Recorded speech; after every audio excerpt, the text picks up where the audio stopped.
Namaste. So I started another podcast. Season 2. Solo. Solo cause your girl is broke. Another? Give on ta. If you don't know, go look up Wise and Wild podcast, you guys, with a yellow figure in the background, which obviously means things are going great in my life. सबैजना के छ भन्दाखेरि ठिकै छ भन्ने style. I'm Lama, a Nepali-born Canadian with a banking job I don't love, a soul that's slightly crispy, and a desperate hope that talking into a microphone will somehow fix that. And this is Wise and Wild Season 2. A little audio experiment where we talk about culture, career, confusion, identity panic, accent problems, whatever weird nonsense the modern world throws at us. All in under 20 minutes because attention spans, you guys, are now officially shorter than my will to live on Mondays. And this is very emotionally aware spreadsheet with trauma energy. So I'm totally into it. Continue if you are as well. So, how did I get here? I've been in Canada for 10 years. Professionally banking for 5 years, and now at a crossroads with being a reserve with a calf, which is wild. Because at no point in my career or no point in my childhood did I stand up and say, when I grow up, I want to be in commercial lending and cry in Excel. And I want to support the combat forces with claims and incidentals. And yet, here we are. I do the thing, I wear the button-up shirts, I smile at clients, I smile at combat guys. I pretend I know what ETFs are without Googling. I say touch base and circle back and then go home and dissociate while watching Instagram about people who moved to Bali to sell clay mugs and quit their jobs to be a content creator. Sometimes I sit at my desk and I wonder, is this it? Sujata, yehi ho zindagi? And then I look at my bank account and say, yes, this is unfortunately very much it. Well, I guess it's an emotional CrossFit workout, just trying to exist and coexist in this world. And here's what I'm learning. Slowly between the doom scrolls and low-budget therapy sessions, it's okay. It is okay to not have figured it out, especially if you're a kind of a person who moved to a new country, adapted to two cultures, built a life, and somehow still feels that you're faking adulthood. Hello, talk about adulthood. Very boring game. I guess we're not broken, right? We're millennials. We're not broken. We're just updating our, iOS or internal software. It takes time, and we might be out of RAM, honestly, at this point. That's fine. Sometimes it's kind of beautiful to just have been saturated.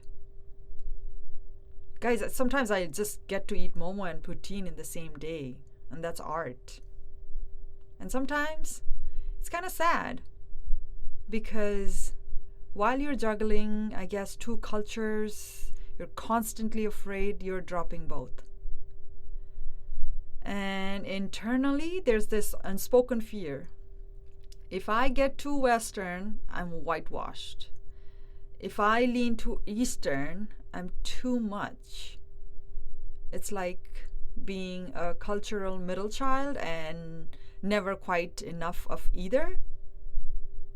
And the worst part? No fucking one prepared you for this. There's no manual, there's no guidelines, just vibes and unprocessed guilt. And here's the part where I pretend to have some clarity. Lately, this is what has happened. I have actually realized I like some of the Eastern values more. I like the collectivism, I like the sense of family, the respect without earning it, I like the ritual of it, even if I don't always understand it. Why am I lighting incense? Or why do I put thik on my forehead? Or why do I somersault my slippers whenever they go upside down? And yet, I also like the freedom that comes with the Western life. I like therapy. I like being able to question tradition without being disowned.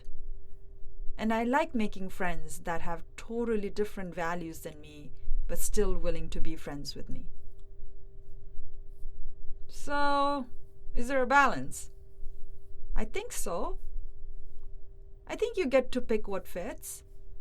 Not everyone from your past is sacred, and not everyone from the West is progress. So you get to design your own identity. Like a chaotic IKEA furniture set where it's all disassembled and you're just not trying to lose your shit while you're assembling it. It's just getting the Allen wrench and fixing it up, looking at the paper and just trying to just make it work. In a world where I guess colonial Euro-inherited standards are oftentimes still the standard of choice, quote-unquote whiteness standard, I'm navigating it interestingly, guys, to see how people are now ridiculed for being too white or too Asian or, in my case, too Nepali. Sometimes I really, really wonder, why do we associate embracing of one culture is equal to the abandonment of our own culture? What makes a person not enough of his or her or their own cultural identity? Like where is the scale of measuring your Nepaliness versus your Canadianness, whiteness versus Asianness? Like, I really, really wish to find out. That would be epic, man. Oi, यो त धेरै नक्कल परेको हेर्न, और किन नेपालीहरूसँग धेरै संगत गर्दैन, और यो त खाली गोराहरूसँग मात्र घुम्छ. So many questions. And there isn't one answer, but could have many reasons, right? And for some strange reason, not showcasing your culture can give others the perception that you're too whitewashed to care about it. Apparently, you're too content with your Canadian status to remember where you're coming from, which is an obvious bullshit. You don't necessarily have to flaunt where you come from. You can assert your gratification in yourself and your nationality. You just don't have to put your culture on display if you don't want to. Personally, pride isn't something we have to show, right? It's something we feel, we make to feel. And I've realized that those of our very own culture sometimes harbor a sort of disdain or, a refrain towards the imbalance between tradition and acculturation that can make it hard to be a first-generation Canadian. It can also make myself question of which part of me is more important than the other. And this is what I've learned. I mean, this is not one or the other. It's important to acknowledge that if someone like me or a person grew up in Canada or States, they would likely to have assimilated in some way due to being raised here, schooling here, friends here, culture here, system here. And assimilation isn't a negative thing. It can bring comfort, form a community, bring friends together of different ethnicities. Everyone could be considered whitewashed if you start talking like that, based on the constantly shifting definitions. Some people might have grown up in areas where they didn't get the opportunity to learn, to know, to understand about their culture, and making them whitewash doesn't really sound right. It's because in the first place, they never really had a choice. People are a product of their environment, and people who grew up in Canada or States should not be expected to have the same exact experiences, same exact interest as people who grew up in vastly, significantly different environments. And the truth is, you don't have to pick one over the other. So yeah, this is episode 1. I don't have all the answers, but a lot of questions. I do have a mic, a low-level identity crisis, and a desperate need to make meaning out of this chaos in my head. If this resonates with you, even just a little, please subscribe, follow, tell your confused cousins, or just send it to someone who thinks therapy is just for white people. It's not. If you have ever felt awkward in your own skin, in your own identity, caught between cultures like a browser with too many tabs open, you're not alone. I'm right there with you, just a confused effing Nepali Canadian with mild caffeine addiction and a whole lot of questions. So this is this week's ramble. I'll actually end up with a Dalai Lama quote. Not the kind of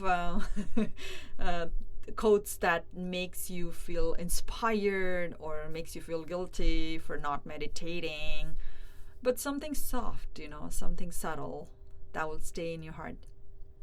He once said, "Open your arms to change, but don't let go of your values." Which I think in millennial code is just, you can be both, man, without combusting or being hard on yourself. And also maybe stop judging yourself for not knowing where you belong. Or maybe for Gen Zs, buy the white rice instead of the quinoa. It's kind of fine. You don't have to do all the bowls all the time. You can go to Costco.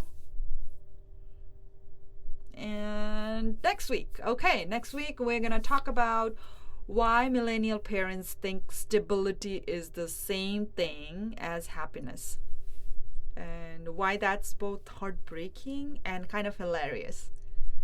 Until then, go hydrate, touch grass, ignore the grind set bros mentality. Well, instead do the grouse grind if you're in Vancouver. Whichever feels safer. Okay, bye.